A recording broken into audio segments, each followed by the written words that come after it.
This program is brought to you by the Practicing Law Institute, a nonprofit learning organization dedicated to keeping attorneys, professionals, and accountants at the forefront of knowledge and expertise. Rarely can you reflect on financial history and point to the moment, the actual day or time that a new movement began or era has started.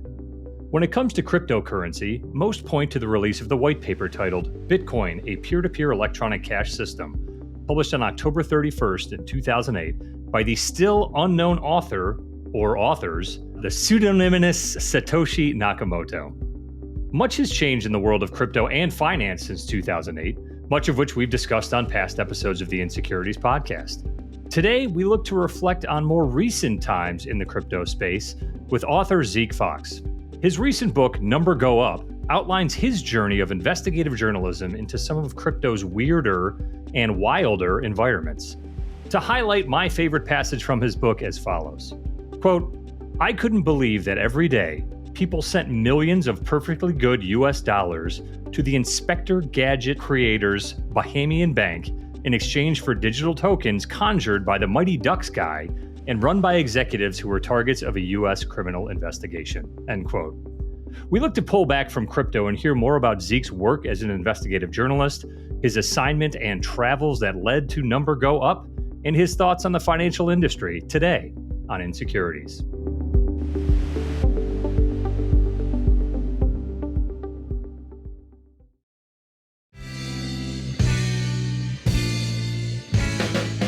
Hello and welcome to the inSecurities podcast, keeping it fresh and staying wonky on the latest securities, regulatory, and enforcement developments with a practitioner's perspective on the stories you should be following. As always, I'm Chris Ekimoff, and I'm flying solo today after you guys know Kurt has been rowing the heavy inSecurities oar for the past few episodes. Regular listeners will know that cryptocurrency, digital assets, and the like have been a major topic in the security space for more than a decade, and also a frequent discussion point here on the podcast. For those who might be new to these concepts, feel free to go back and listen to episode 18 from DLT to ICO with Teresa Goody-Guillen, Usman Sheikh, and Jason Somonsato, episode 62, Bringing Order to the Regulatory Chaos for Crypto with Carla Caraveau and Michael Liftick, episode 88, Crypto Winter in Washington with Josh Rivera, or some of the more recent episodes recapping conferences and contemporaneous discussions, including comments from CFTC Commissioner Pham. But Kurt and I both obviously assume that all of you out there listen regularly, so on to our guest for today with a bit of his background.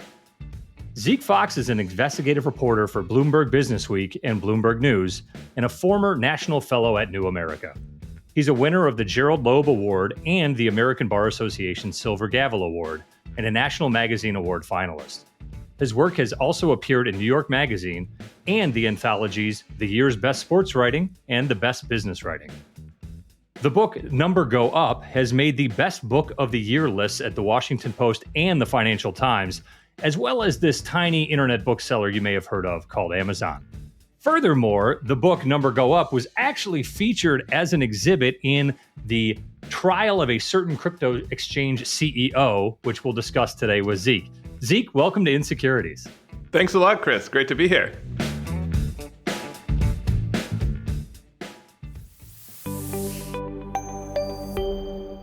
Before we get into Number Go Up in the book, let's start with what the beginning has been for your career and for you, Zeke.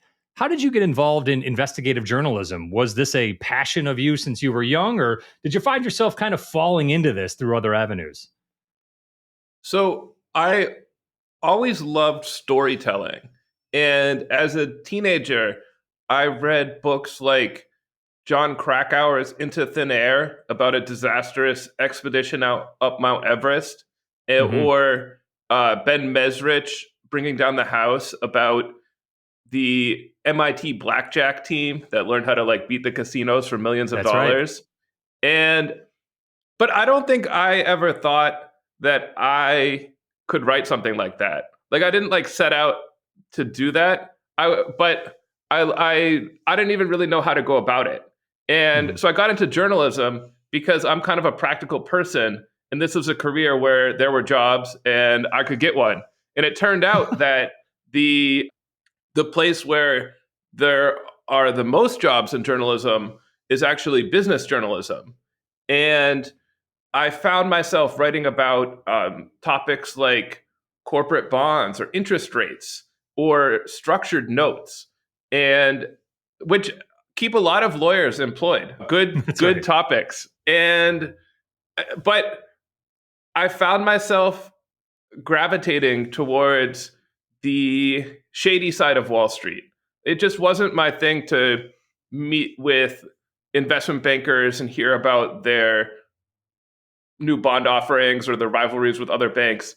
I like to go, it turns out I'm in New York, and it turns out that New York's financial district is actually kind of a hotbed of scammers.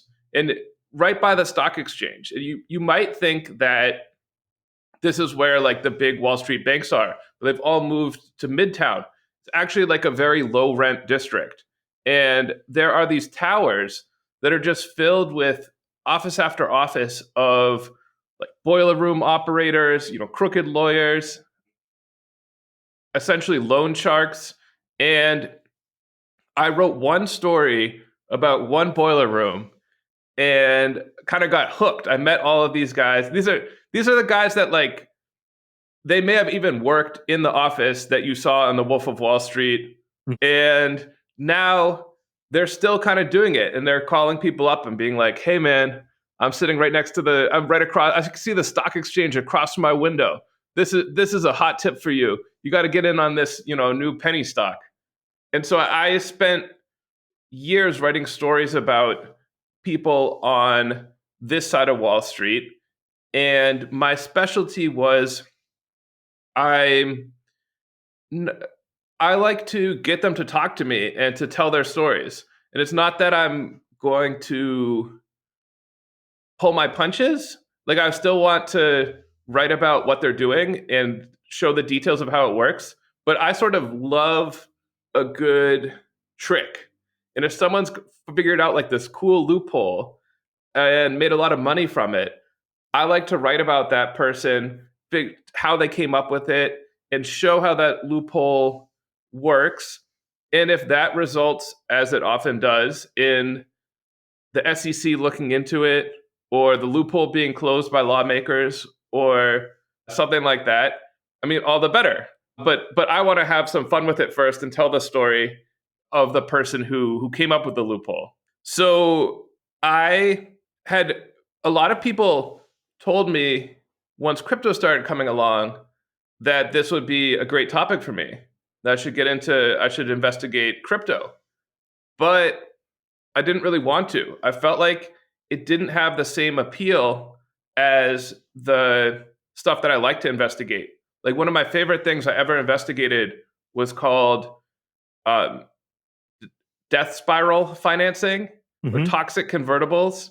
And I was able to use everything I learned from my years of reading boring prospectuses to figure out how this kid from Long Island had come up with a way to finance kind of failing penny stock companies and make a lot of money even as the stock crashed. And it was this like great loophole. It was all documented in securities filings. And with crypto, I just saw a bunch of annoying bros being like, buy my coin, it's awesome. And then the coin would go up. And there's no filings to go through. And sometimes they're not even making any claims that I could investigate. Mm-hmm. If someone just says, oh, my coin's the future of finance, how do I disprove that? So, right. so I didn't think it was for me. Mm-hmm. And what time period was this at when you were kind of getting interested or being told that this might be an area for you? As we talked about up front, right? It's been an interesting, say, 15 or so years to walk the crypto path. I mean, it's come up a bunch of times, and I just found it kind of impenetrable. And as soon as it started booming again during the pandemic, people were coming to me with crypto story ideas. Excellent. And I also had this idea that, the headline numbers are really big, but it was unclear to me at first whether there was really a lot of real money involved or not. And then it started to become more and more clear that, like, yes, people were getting rich in real money off crypto, and that those people even included my friends and neighbors. Yeah, right. And I think the book kind of starts with a story of a good friend of yours making a few $1,000s on a coin and going on a trip, and that kind of being maybe a point of pride for him, and maybe one that's a little bit less so for everybody who missed the boat. yeah, I think it's a lot of people have probably been in this situation where I'm on a group chat with my friends from high school, and my this good friend of mine, a very smart, funny guy, started talking to me about what he called doggy coin. And in the group, I like to think that I'm the expert on investments, or at least on investment scams. You've read And all the so, prospectuses, you've got the background, right? yeah, and I don't know if I'm like a know-it-all, but I was Mhm. happy to share my expertise here. And I was like, I've seen this before. I looked into a million penny stocks. This doggy coin. It's actually called Dogecoin. That's So right. I'm the expert here, and Pronouncing it's it. and we were talking about it on this kind of meta level. Like, it wasn't like he was saying doggy coin is the future of finance. Mhm. He was like, I think this is going to get hot. I can see some chatter about it on Reddit. And I was saying, I don't think it's going to get hot. I think it's actually not very funny. The joke's played out. It'll never take off. And I've also seen this kind of stuff in the penny stock market before, Yeah. where people start talking about some hot stock, and it's actually very hard to predict which one's going to go up. When you think you're the smart one, a lot of times you're actually the sucker. Yeah. But in this case, my friend was right. It did start going up. He made all this money, and he sent the group a text saying, I am freaking Nostradamus. And he correctly pointed out that had we followed his advice, we could all have thousands of dollars and Yep. be with him. He was at Disneyland, where he Right. had gone with his winnings. So One of the lesser extravagant stories, right, of crypto riches, maybe, but one that really hit close to home for you. And I think too, one of the things you just touched on that is a through point, at least that I picked up on in the book, is the difference between. I'll use this terminology. You can frame it however you like. The difference between believers and bros. Right, there are individuals who consider, you've used the phrase, the future of finance, right? There are folks and organizations and some of the people that we've talked about with on this podcast before that see a real use for a distributed ledger technology and digital assets to account for, lead to value, serve as a currency in certain circumstances. And then there are a lot of folks, many of which you outline through some of your interviews and your context in the book, who are along for the ride, right? Who are interested in buying Dogecoin at 1/1000th of a cent and it going up to 1/100th of a cent and taking that money to Disneyland. yes, and I think that actually, so to give a little overview of the book, Yeah. I started out with this argument, and this took me, I got sucked in and spent 2 years investigating the crypto world. And I spent lots of time with all of the biggest players, many of whom are now in jail, facing criminal charges, or bankrupt, or being sued, or Hmm. I mean, the track record. It cannot be exaggerated how terrible the track record is for the most famous people in crypto in 2021 when I started looking into it. And so I think that one of my main questions from the start when I would meet these people would be, I was trying to sort out, are you just hoping that this mania will continue and that you will make money from coin prices going up? Or do you actually have some sort of product that will appeal to people and be useful and generate value in the long run? And nobody, or most of the big players in the space, do not want to admit to being in group A. They don't want to say, Hmm. yes, I am just a degenerate gambler. But what has been shown again and again, and I'm continually surprised and disappointed, is that so many of the people who said they weren't in the degenerate gambler group actually were. Hmm. And a great example would be, there was this hedge fund called Three Arrows Capital, and it was one of the biggest crypto hedge funds. And the guys who ran it were looked to for their expertise on the markets, and people really followed their predictions. some of this stuff can be hard to believe now, but people really look to these guys as experts who knew what was going on and what would happen with distributed ledger technology and the price of all these tokens. And it turned out that they had essentially borrowed as much money as they could, billions of dollars, from all sorts of crypto lending companies, and just gone super, super long on all of these crazy tokens, and ended up losing when prices started to go down. And then the lending companies, a lot of them had presented themselves as smart players who'd come up with interesting business plans. And it turned out that their whole business plan was just lend $1 billion to Three Arrows Capital with no security and collect 10% interest. And I was there, talking to all these guys in the mix in the summer of 2022 when this all kind of unwound and the truth about a lot of these companies was revealed. One of the tenets we talk about on the podcast a lot is that famous phrase, you can attribute it to whomever you want, Warren Buffett or others. When the tide goes out is when you see who's swimming naked. I think Kurt's version of it is when the tide goes out, you see where the bodies are buried. I don't know if he always buries his enemies at sea, but that's kind of where we were, right, in the summer of 2022 in an environment of declining prices for many cryptocurrencies, the headliners as well. And that led to, the props that you just described that are standing up a lot of these businesses really falling apart. And so I think we're at an interesting time to reflect. And the book, Number Go Up, is timely, right? Both because of your reporting and also because of what has transpired during that time period. One of the parts of the book that I thought that I was aware of, but hadn't spent a lot of time researching or kind of getting on the ground of, relates to I'll use the phrase NFT craze. For about, I don't know, Zeke, you probably know better than me, 12, 16 months, NFTs were something that were top line on major news outlets related to finance, as well as investor strategies coming around which NFTs were going to be more valuable than others. Like to shout out a good friend of mine who bought an NFT of the Ecto One, the Ghostbusters car that he now puts around different places with an augmented reality app. So, Sean, I hope that's paying off for you. But Zeke, your experience with NFTs is really, I think, super interesting, both in how it came about, what you were required to do to be a part of the community, and then some of the interesting things that happened after you literally joined that community.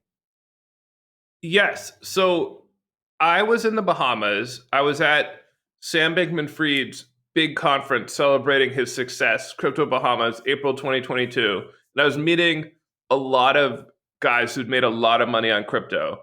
And when I would tell them about my project, a lot of them would make the same objection.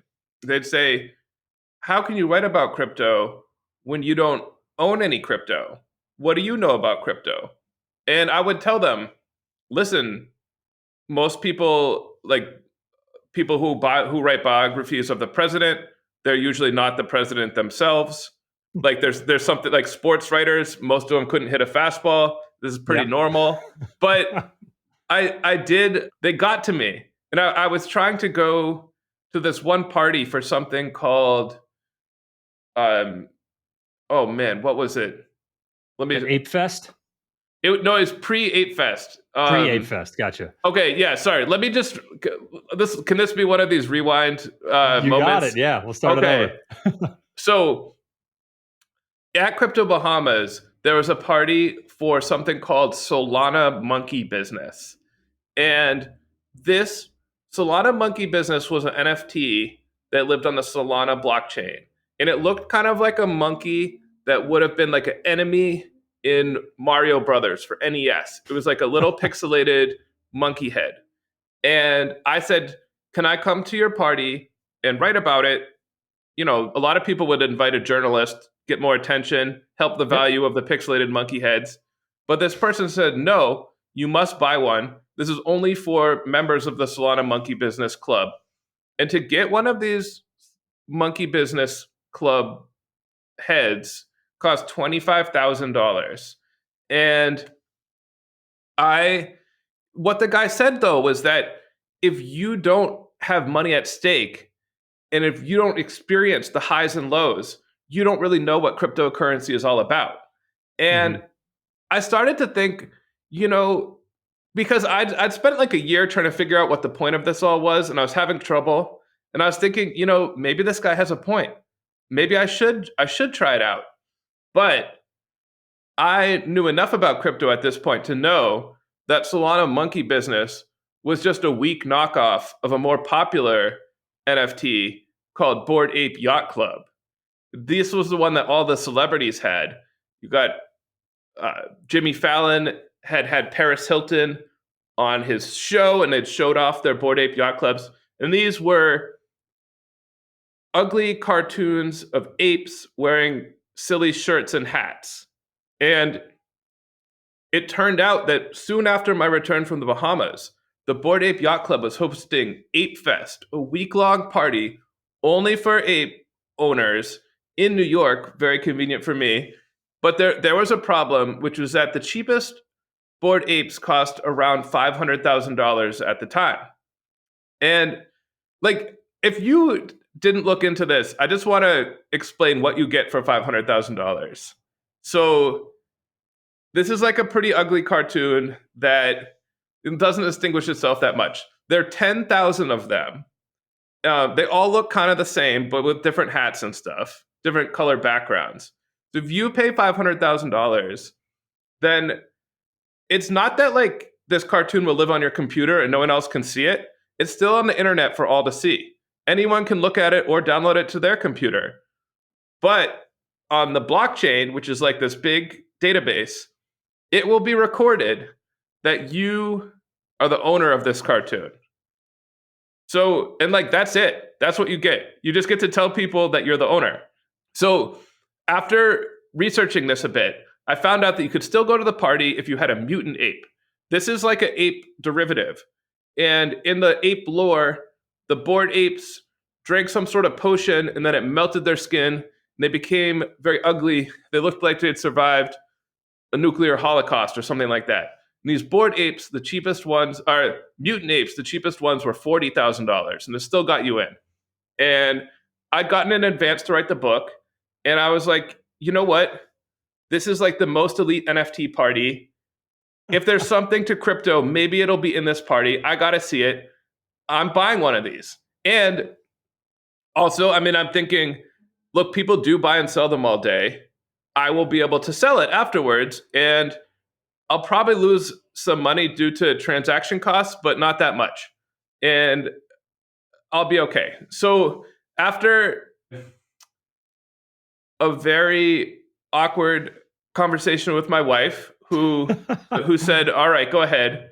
Wow. I went to go buy one, and what I learned is that first, even though I knew in my head that these people traded these every day, as soon as I acquired it, I started to feel in my heart like no one would ever be stupid enough to buy this cartoon from me, and that I would be stuck with it, and I would lose everything that I paid, which was only $20,000 because the prices had crashed by the time I went around to click buy. Maybe not a good indicator for your personal transaction there. It was like a bad sign, although I did like it because I really didn't want to spend $40,000. So It was good that it was down, but also bad sign. And what was actually surprisingly revealing about this, like the guy had told me, if you don't do it, you don't understand. And he actually was right. But what I learned was not the lesson he wanted. It was actually excruciatingly difficult to send my $20,000 into the crypto world and acquire this ugly cartoon. Like, you'd think they would want to make it easy for me, but no.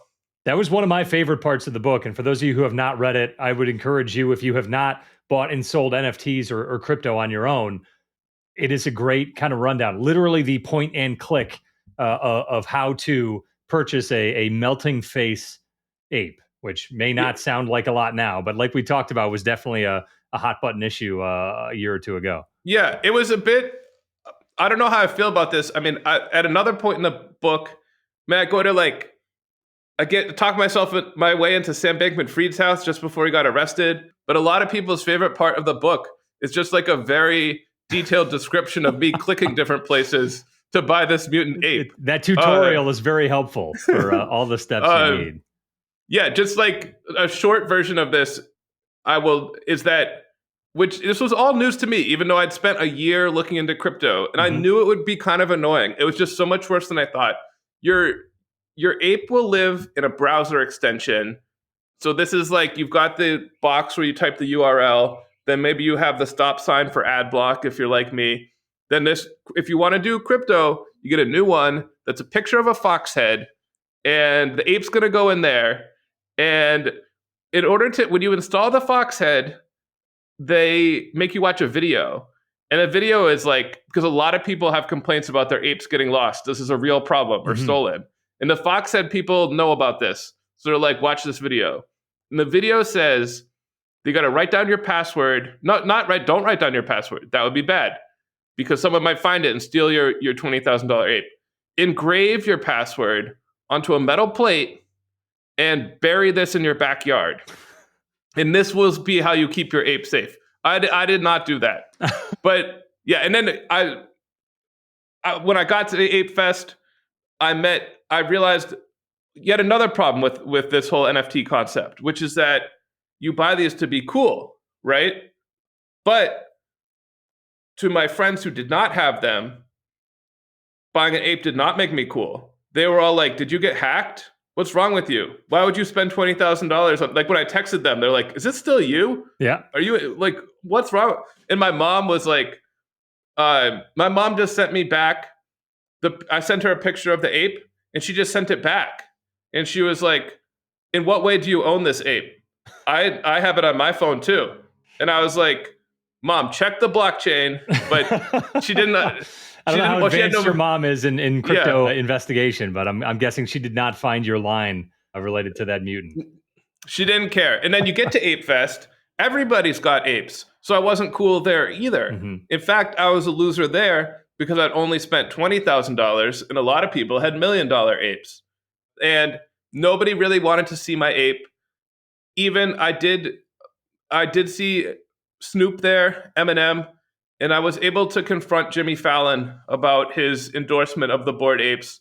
Even you have to sort of pretend to care about people's apes. It's part of being in the club. So I would flash my ape and people would be like, oh, that's cool. But I knew what they were thinking. They're thinking that's a $20,000 ape. Get out of here. I don't even know why we let you in. And I feel like that was Jimmy Fallon's attitude too. I liked just to read quickly from the book here about kind of that ape differential. Sotheby's auctioned a bored ape with gold-colored fur. And Sotheby's is quoted here saying, less than 1% of all bored apes have the gold fur trait, making it an NFT with historical significance. Sotheby's then ended up selling that ape for $3.4 million. So a little bit more than probably that conversation with your wife would have allowed to get that gold fur trait. Yes. And I mean, when you're reading this, even now, I was there for all this and I'm thinking, did this really happen? This is so dumb. I can't believe this really happened, but it did. And Bored Ape prices have crashed. They've continued to crash. But believe it or not, now mutant apes still go for like $5,000. That's still quite a lot. Like, who's buying them now? Spoiler alert to those who haven't read the book. I think, Zeke, you made out relatively okay. Right? You mentioned the transaction cost before, but I think saying that was an even trade for you probably is a fair assessment. Yeah, so I unloaded it as quickly as possible, and I ended up losing. I sold it on the last day of Ape Fest, and I ended up losing about $2,000. But most of that was due to transaction costs and also my impatience at selling it. So I had posted it. I had made sure when I posted it that I was just below the lowest price already posted, so that mine would be the first to sell. Because I was not hanging around to see what happened. Yeah. I had to get, like, every morning I would wake up and I'd be like, this was the problem. Everyone's telling me if you're going to get hacked, someone's going to steal your Bored Ape. It was happening to so many. Seth Green, the actor, he lost $300,000. Somebody hacked it. And the way it gets hacked is you click some bad link and then your ape is gone. And so to combat this, instead of burying the password in the backyard, I just turned my computer off. I was like, if the computer's off, you can't click bad links. Yeah. But then I really wanted to turn it on to see what the ape prices were and if they'd crashed again. So every morning I just wake up and be like, don't turn on the computer. But what if they crashed? and it was horrible. The It was anxiety's such a relief palpable. to get rid of them. Yeah. Yeah, that's great. And I also like in the book too that you kind of take a tact between those, we'll call it extreme or even hyperbolic examples of where digital asset cryptocurrency culture takes you in the first half of the book. And then the second half of the book, you get into some of your reporting around some of the darker sides of the use of cryptocurrencies for fraudulent purposes. Talk to us about your reporting in specific regions of the world and what you saw and lived through. And first off, kind of how you got connected to the scam side of it. So you hear a lot about crypto being used by criminals, and it's just sort of like the a lot of chatter in whenever you're talking about crypto. But it's not like these people are coming to the crypto conferences and telling you about how, crypto is great for moving their drug money or for violating sanctions. And I mean, I had seen this one example. You get these very tantalizing tidbits in court cases. There was one where a sanctioned Russian was buying Venezuelan oil, and he was arrested, and the DOJ released some of his text messages that they'd intercepted as part of the criminal case. And in one of these messages, he's telling his contact that they should use a cryptocurrency called Tether to do the transaction. And he's like, it's so great. It's instant. It's like email, but it moves money. Everybody's doing it. So I was intrigued to learn more about this, but I wasn't sure how to go about it. And then I got this text message, a mysterious text message, and it was not addressed to me. It was like, hey, Steve, did you pick up the milk on your way home or something like that? And like a lot of people get these. You probably got one yourself. Within the past week, I have been Yeah. called Louisa and asked how the party was last week. I did not go to a party last week. Yeah. So I played along, and the way these scams work is the person will apologize for the wrong number. They'll ask if they can be friends, and they'll just start chatting you up. And it might not be apparent immediately why they're doing this, but my person used the name Vicky Ho is definitely made up, and they sent a picture of like an attractive young Asian woman, and this so-called Vicky started dropping hints that she was very wealthy, she didn't really have to work very much, and that this was due to a relative who had taught her the secrets of crypto trading. But it wasn't like this was the only thing she talked about. I mean, she'd be like, good morning, how are you? How's your day? Oh, you have a very cool name, I think she said to you at some point. Yeah. And I had heard about these kinds of scams, and I was sort of like, this could be my chance to see how they work. But it took like a week to get her to scam me. Yeah. She just wanted to establish this rapport first. But eventually she had me download what she said was a crypto trading app. And then she said that I should download an American crypto trading app. She's like, I have like this special app. You need to go into like a regular crypto trading app, acquire some of this currency called Tether, and then you can send it to this address. It'll be deposited in our special app, and then I can teach you our special trades. And she had promised that each trade could produce a 20% gain or more. And this went on for a while, but eventually I decided that I started to feel bad about leading this person on. And I told them, after I sent $100, I told them, I'm an investigative reporter writing a book about this. Would you be willing to, speak to me off the record? And they disappeared. Yeah, I mean, I'd really encourage everybody to read the book just to see kind of where these types of scams come from, right? And it's one of the other things we talk about on the podcast all the time. Never click the link, right? Or call the number for the bank that you have written down, not the one that they email you with. But those are really kind of some of the strategies that are outlined in your reporting, Zeke, that are followed here using crypto as a medium for some of And the same scams that work from phone dialing in the 90s or mailings back in the 40s and 50s.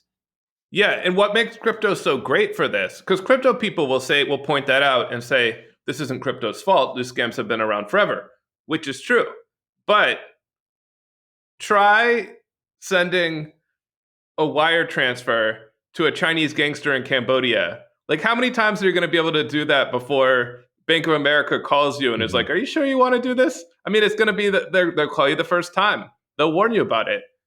Or if you sent the money by, I mean, people do scams with credit cards. It happens, right?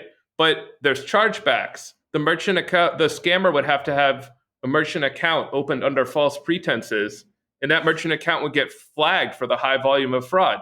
And the traditional financial system isn't perfect, but it has all these systems to detect scams and money laundering, and those systems do work. And even if the scammers try to cover their tracks, if they even let's say they recruit money mules to help them move money and to open accounts at banks, well, those people could be caught.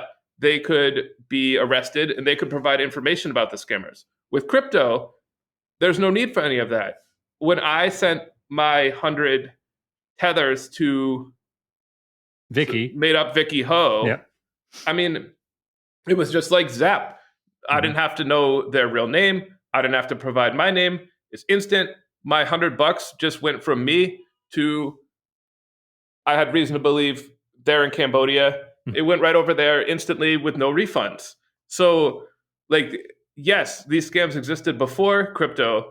Yeah, it's a different avenue, right? Avoiding some of those things you talked about. And I think that goes back to maybe your original interest in kind of the financial activities, right? Those loopholes, those nuances that create the abilities for individuals or business or bad actors to develop these ideas. Some like you talked about, some of the death spiral type work maybe falls a little bit closer on the legality side, right, to the letter of the law, maybe than the spirit versus some of the scams we've seen here. But Zeke, I don't want to take the whole episode just to talk about the bad parts about crypto. And I think you've had a great view in the past 2 years of reporting that's led to this book. What are some of the outcomes you think are meaningful, right, for the crypto world, or where do you see it going? Besides melted-faced apes, what do you see as maybe some of the uses or good case scenarios for crypto going forward? I'm pretty down on crypto in general. I think like Amazon filed number go up as it was a like top pick in history, and I like that. I think this is like I've chronicled a moment in time that I think our grandkids will. It was a big enough deal that our grandkids will hear about it and they will laugh about it. And they will say, Poppy, why did Justin Bieber pay $2 million for an ape cartoon? And I will say, it's very complicated, but I actually wrote a whole book that kind of in an indirect way explains it. So you might want to check it out. But and what I'll say is that I really talk to a lot of people about their apps, their new blockchains, their new coins, and like what they were good for. And I did not find anything that was that promising. Like, given the huge number of people, smart people that have spent so much effort on crypto, it's actually amazing to me how little they've come up with that's valuable. And I think a lot of people are so caught up in the crypto world, like the people who I see as like smart and well-intentioned, they're so caught up in the crypto world and coming up with ways to like, cross-lend ask coins from one blockchain to another that they do not really stop to think, what is the product that will appeal to a regular person? And I mean, I have a friend who works on blockchain for banks. It's going to help like settle bond trades or something like that. And that is actually so divorced from crypto and what the crypto people think of as blockchain that even if it's successful, it might not have anything to do with like the crypto that we're talking about. It might just be sort of a different kind of database technology for banks. And so I think even I'm skeptical I'm not someone who's like, oh, the blockchain, that could be good too. No, I'm skeptical of that too. But even in the event that it succeeds, it may not result in anything that great for like the coins that we're talking about. In crypto, I mean, you mentioned before, it's been around. It's as old as Uber, it's as old as WhatsApp. Like the iPhone 3 was out when the Satoshi's paper was written. Yeah. And so I think a successful product does not need to be promoted like, a multi-level marketing opportunity. Like Uber sold itself. It was great. It was a big improvement. And I think something that demonstrates some of the lack of appeal of crypto is look at ChatGPT. There's a lot of froth around AI. Probably many of the AI companies are overhyped too. But at the center of it is this product that tons and tons of people downloaded and actually used right away. And with crypto, the only thing people were using it for was buying coins and hoping that they will go up. So I think that if the coins are going down, it's much less fun and the appeal is going to be limited.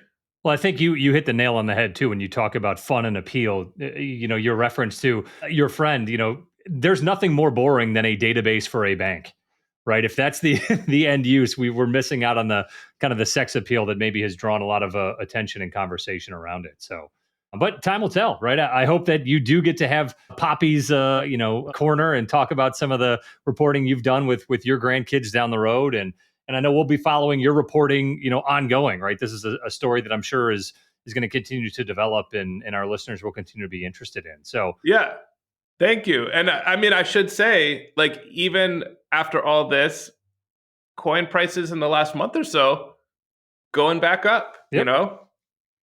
It's definitely for those out there who are interested, definitely pay some attention to the prices, to the market, and go pick up a copy of Number Go Up. I've read the book. I really enjoyed it, Zeke. I think your reporting style and the manner in which you kind of had the reader come along with you and all these steps are really made for an entertaining and informative read. So thanks for your hard work and thanks for joining us here on the inSecurities podcast. Thanks, Chris. Great talking with you. For those looking for more from Zeke, you can check out his website, www.zekefaux.com. That's ZEKEFAUX.com. You can also find his reporting on Bloomberg News and Bloomberg Business Week. We're really glad to have him join us today and for an episode of inSecurities. Thanks for joining us for this episode of the inSecurities podcast, and a special thanks to our guest, Zeke Faux of Bloomberg Business Week. As always, we want to hear from you regarding your thoughts, comments, and topics for discussion on future episodes of inSecurities. Please use the hashtag inSecuritiesPod on Twitter or LinkedIn to join the conversation. You can find me at EcomoffCPA and Kurt at Enforce_update. Be sure to subscribe, rate, and review the inSecurities podcast wherever you listen. Be well, everyone, and we'll see you next time. Thanks for tuning in.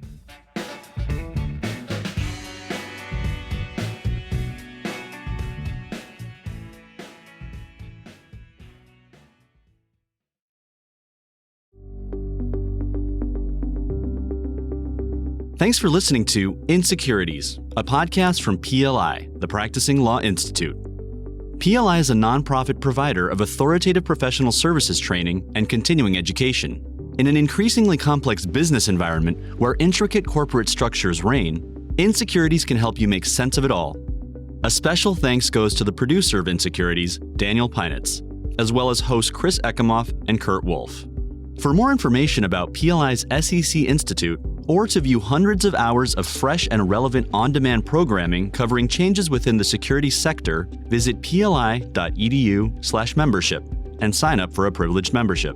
These recorded materials are designed for educational purposes only. This podcast does not constitute legal, audit, tax, consulting, business, financial, investment, or other professional advice, and it does not create an attorney-client relationship. Please consult a qualified professional advisor before taking any action based on the information herein. Furthermore, the views and opinions expressed in this podcast are solely those of the individual participants. These views are not the views of the hosts or their employers. Users of this podcast may save and use the podcast only for personal or other non-commercial educational purposes. No other use, including without limitation, reproduction, retransmission, or editing of this podcast may be made without the prior written permission from PLI.